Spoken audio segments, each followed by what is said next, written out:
this type of thing. All these believings came not from a carefully studied or planned exploration of nature. They came from a desperation of an individual or group of individuals struggling desperately for hope, to escape from loneliness, to no longer be an isolated creature in an unknown world. The human being was very much like a castaway on a desert island.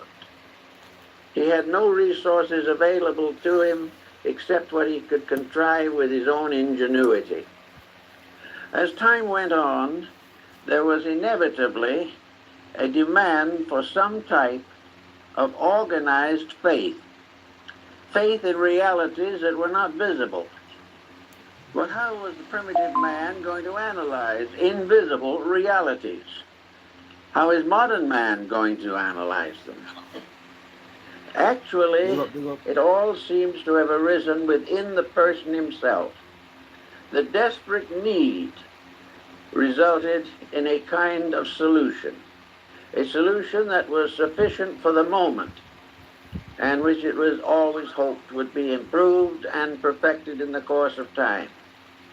This temporary solution is still the answer that we have to use. For with all our progress, with all our skills, with all our intellectualism, the individual is still lonely. He is still comparatively helpless in a world infinitely too great for him. Now he not only has to combat nature or adjust to its circumstances, but he must try to survive the complex situations set up by human nature in this little thing we call the earth.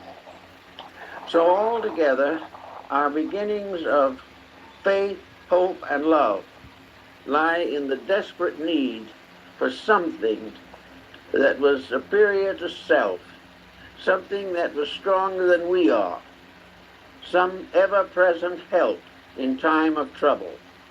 Trouble was common, help was scarce.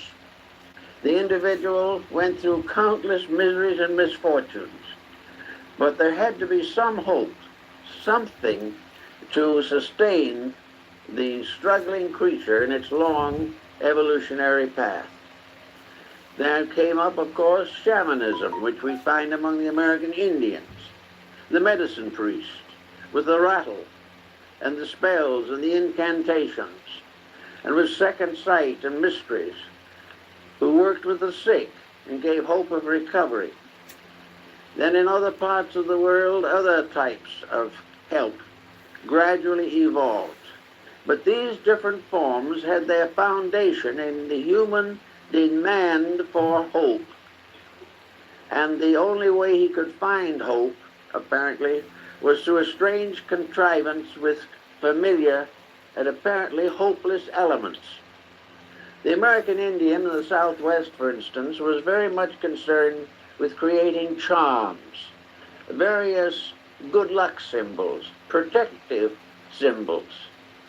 And yet he had no way of knowing, really, what would protect him, or where he would find anything that was sufficient.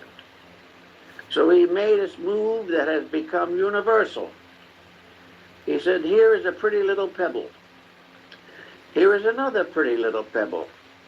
These little petals and stones and flowers and so forth are pretty. They're nice, but in themselves they can't do any particular good to us.